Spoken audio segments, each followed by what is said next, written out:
The little fellow once remarked to Skippy, "The ocean's mighty big, ain't it?" To which Skippy answered, "Yes.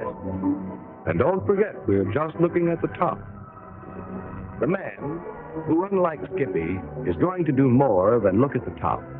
The man who is going to adventure into the waters below the top, who is going into a new world, a strange element, must learn how to behave in that element for the sake of his own safety. Not that the techniques of diving are difficult, they are not. But the consequences of disobeying the few simple rules are serious. A man can be made ill, can be killed by such disobedience. Consequently, he must be sure of himself, certain that he understands how to dive.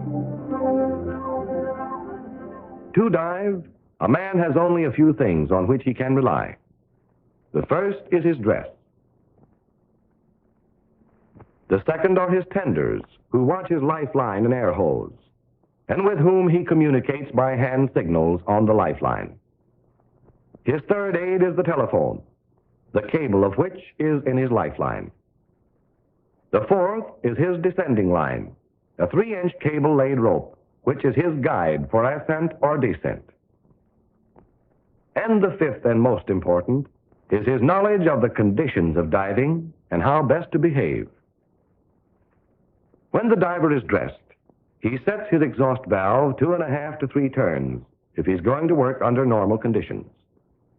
Once he is on the ladder, the signal to descend, 2 taps on the helmet, is given. As he descends, the weight of the water presses the dress tightly against his body.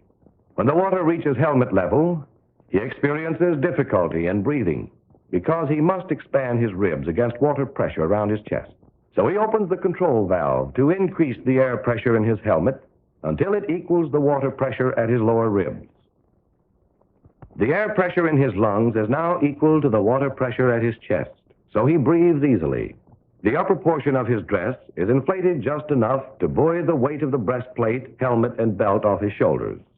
The diver swings over to the descending line and stops to make a final survey of his dress.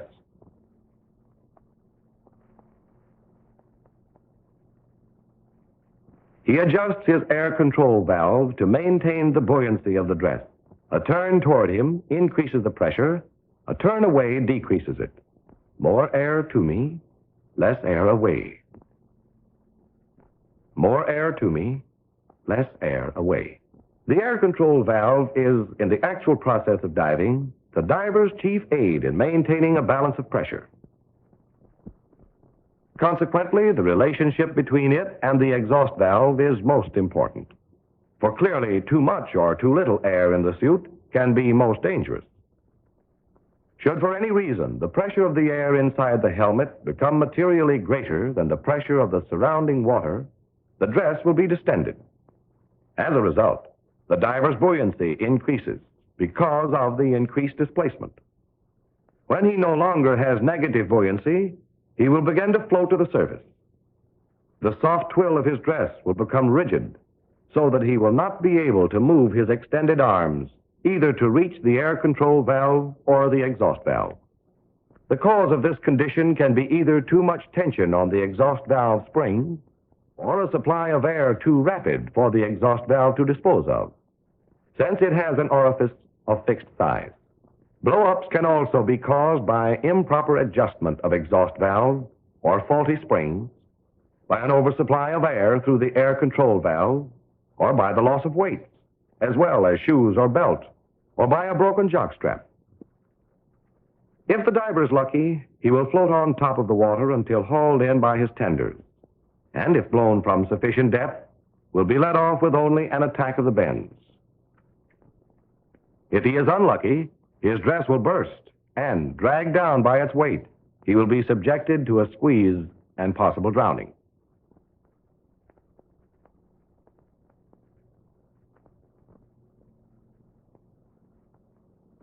Or he may come up under the diving ship or other surface objects, in which case he might well be injured. Conversely, if he lets too little air inside his dress, the lack of sufficient buoyancy will force him to carry more of the weight of his equipment, tiring him out quickly. The lack of air in his helmet will cause the carbon dioxide to increase, a dangerous condition, made known by the fogging of the lenses and by labored breathing.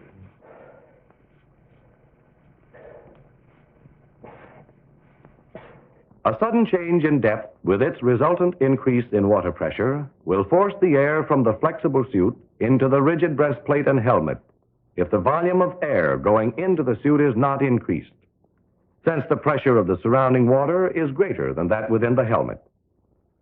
A slight negative pressure inside the helmet will cause a mild squeeze. A negative pressure as low as 2 pounds will produce bleeding from the nose and mouth by rupturing the blood capillaries in the lungs. In an extreme case, such as complete loss of air in the dress and helmet, the upper portions of the body are forced into the helmet. And so the diver, aware of the necessity for his precautions, makes absolutely certain that all is in proper working order before he gives the signal, 2 pulls, that tells the tenders he is ready to go down. Nor does he ever descend, regardless of any signals made by the tender, until he is certain that all's well. Then he is the one who makes the signal. To descend, the diver holds onto the descending line with his right hand and grasps the control valve with his left, remembering more air to me, less air away. He wraps his legs about the descending line and begins his descent, always with his back to the current. His grip on the descending line, however, is not too tight, since if it is, the lay of the line will tend to rotate him, and so put turns of his air hose and lifeline around the descending line, fouling them. In a strong tide or swift current, he can obtain a firmer hold by cradling the line in his right arm and holding onto his breastplate with his fingers. As he descends, he adjusts his air control valve to meet the increase of pressure. More air to me, less air away. He makes his descent at a speed which permits equalization of pressure between the inner and outer ear. For the first 30 or 40 feet, this speed is necessarily slow, since the pressure upon him is increased 100% from the sea level pressure of 14 7/10 pounds per square inch, or 1 atmosphere absolute, to 29 4/10 pounds per square inch at 33 feet, or 2 atmospheres absolute. Having passed that mark, he gradually increases his speed until he reaches approximately 75 feet per minute, controlling the rate by his hold on the descending line and by acquiring buoyancy through manipulation of his air control valve. Though it is desirable to make reasonably good speed, and so increase the time available for work on the bottom, 100 feet a minute should be considered the safe limit. For a diver shouldn't get ahead of his ability to equalize pressure. A higher rate of descent means that the body has not adequate time to adjust to the altered pressure, and the diver may become dizzy, suffer pain in the ears or sinuses, or show other ill effects. Should any of these symptoms appear, particularly pains in the ears, the diver can find relief by slowing down or stopping, or even reascending a few feet. Time taken in descent to make sure of perfect physical condition will increase the working time at the bottom. 3 conditions influence descent. The first of these is water temperature. In cold water, the diver's circulation is slowed, and so he does not equalize pressure as well. As a consequence, his descent may also be slowed. The second is visibility. If the light is bad, the diver will have to proceed more cautiously, if for no other reason than to avoid meeting any obstruction which may be in his path. The third is the most serious of all, current. His bulky dress presents a large surface of resistance to the flow of current, and should he be unwary, he can easily be swept away. Having found out the direction of the current while still on topside, the diver descends with his back to it so that it pushes him into his descending line, making his position on that line more secure. Obviously, the diver's progress is retarded by this state of affairs. Not only must he work against the force of current, but also against the extended bite which the current produces in the line. Eventually, he reaches the bottom, where he pauses a half-minute before starting on his job. This pause enables him to become adjusted to the new pressure level. At the same time, he resets his air supply, regulating both his air control valve and his exhaust valve until he feels that the proper balance and ventilation has been obtained. Then he looks about him to locate his position, for a diver must always keep his sense of direction. He observes the direction of the light, of the current, the position of any object in the vicinity,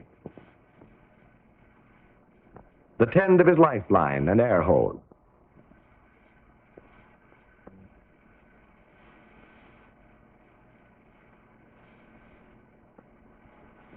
the slope and characteristics of the bottom.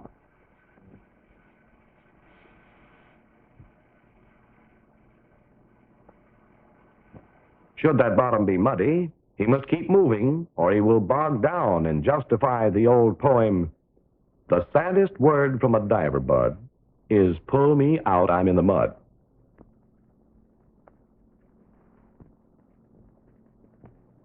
When he is properly oriented, and when he is certain that all adjustments are made, he goes about his work. Though while on topside, he and his tenders have studied everything known about the job, the diver is nevertheless on his own, for conditions below cannot be predicted, and none knows them but the diver. There are certain rules for behavior, however, which will fit any situation. A diver should conserve his strength by making all his movements very deliberate. He must at all costs avoid getting nervous or elated.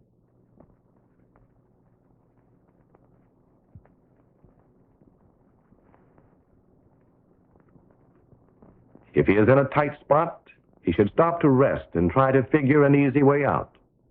For if he moves too quickly, or by excitement increases his circulation, he will require more air and may exhaust himself without becoming aware of his condition. Confidence in himself and his tenders is essential. The tenders, who are always in position to pull in the lifeline and hose, watch the diver's bubbles and look out for his signals. Though the telephone is a very valuable means of communication, reliance should be placed on the standard signals made by pulling on the hose and lifeline. The rush of air through the helmet often makes it difficult for either tender or diver to hear. And in any case, the human voice is difficult to understand at high pressures, for the resonating mechanisms are set for sea level pressure of 14 7/10 pounds, and consequently do not vibrate naturally in the denser air below the surface. Topside, topside aye. Okay, on the bottom. On bottom, vision's good. Tide about 2.5 knots. I saw the propeller. Okay, what position is it lying in? In an upward position. Okay, what material do you need? 2 5/8 tackle, wire strap, and 4-inch line. Okay, line coming down. The standard signals form an easy, instantaneous method of communication and enable the diver to feel himself a part of the world which he has left. In the meanwhile, our diver has been hard at work, and by now it is possible that he may not have sufficient ventilation, since his body produces more carbon dioxide as a result of his exertion. So he opens wider his air control valve and kicks his chin button with his chin, so ventilating the dress. Or perhaps his work necessitates his being in other than an upright position, and as a consequence, his center of buoyancy is shifted. To close the control valve too far will reduce needed ventilation, thus increasing the amount of carbon dioxide present. And so he kicks his chin valve to increase his weight and change his center of buoyancy. It is also possible to effect a change of buoyancy by opening the spitcock. It sometimes occurs when the diver is in this position that the exhaust valve will become clogged with silt. If so, the spitcock should be immediately opened. But of all the accidents that can occur below the surface, nothing is more common than fouling the telephone lifeline and air hose. Though the diver should always try to keep his lifeline and air hose clear, should he become fouled, he can usually untangle himself by retracing his steps. Of course, he must remember each of the movements he has made in order to go back over them.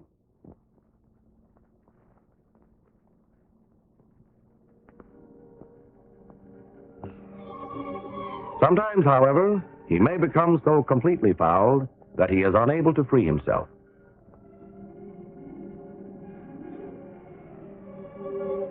In this case, it would be necessary to send down a second diver, who in all extended diving operations is kept dressed waiting for such an emergency.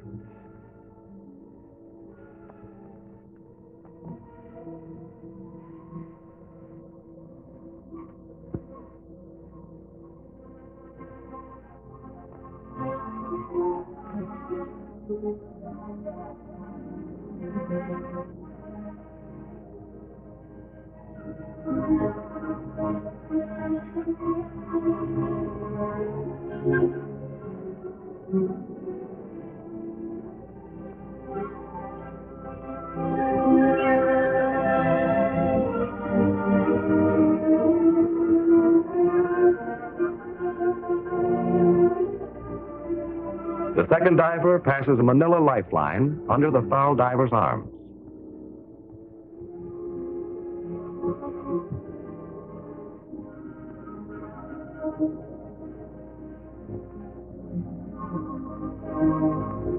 And cuts the telephone lifeline cable.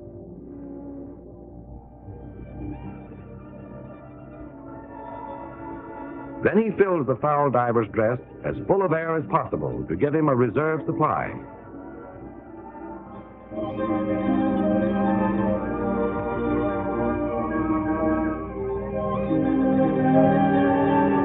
Closing the exhaust valve and then the control valve when finished.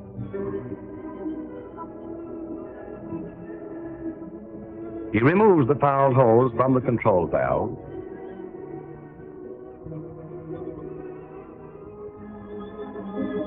and connects the clear hose, which in the absence of a valve is kept free of water by maintaining the air pressure at that of the diver's level.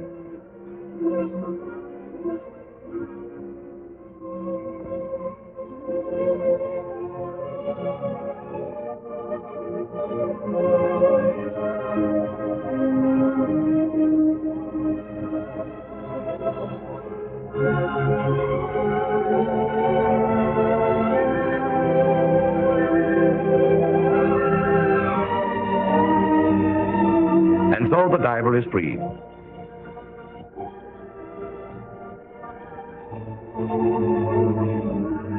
Most dives, however, are not so eventful. And after an ordinary job, completed in an ordinary way, the diver prepares to come up in the usual manner.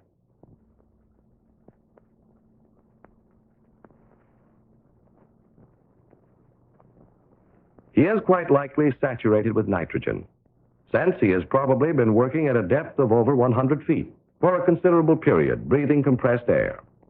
To release this nitrogen from his body, and so to protect him from bends, that condition caused by the sudden release of pressure and the subsequent formation of nitrogen bubbles in the blood and tissue of the body, he must be decompressed. Decompression is accomplished by regulating the speed of ascent and by holding the diver on his way up at certain depths for certain periods of time, using a diving stage to make his long waits easier. These certain depths are determined as the points at which the nitrogen, forced into solution in the body by the greater pressure of the lower depths, can be released by the lungs from the body without the formation of bubbles. And the time allotted at each stop is that sufficient for release of excess nitrogen at that pressure. The procedure for decompression is set forth in the Navy's standard decompression table. Let us say that our diver left the surface at 1000 and descended to 150 feet. At 10:30, he starts his ascent. The table informs us that he must have a total decompression period of 40 minutes, 6 of which are to be used in ascending at a standard speed for all depths that does not exceed 25 feet per minute, 13 minutes of which are to be spent pausing at 20 feet, 21 at 10 feet.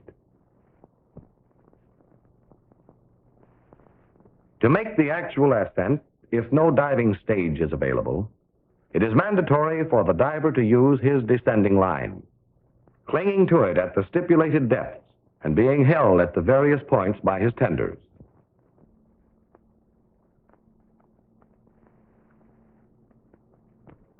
However, the use of the stage is recommended whenever available. It is lowered to the first stop, having been shackled to the descending line. On it, the diver may rest and be drawn up through the water. The stage has the further advantage of permitting the tenders to control the speed of ascent. It must be remembered that except in emergencies, the speed from the bottom to the first stop and between stops must not exceed 25 feet per minute, regardless of the depth at which the diver has been working. As he ascends, the diver relaxes. If he wishes, he may move his legs and arms leisurely to ensure proper circulation. He is held at the proper depths for the correct length of time, eventually arriving on shipboard free, under any normal circumstances, from the danger of bends.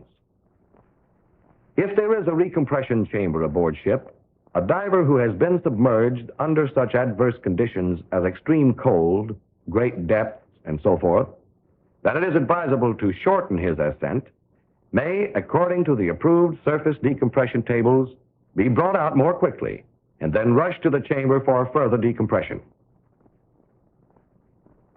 Finally, it must be remembered that if a diver is required to dive more than once a day, he must be decompressed on returning from the second dive for the time on the bottom of both exposures combined. But except in emergencies, a diver shall not make more than one dive in a day. On protracted operations, he should have every third day off, for his job is not an easy one, requiring a relaxed mind and steady nerves.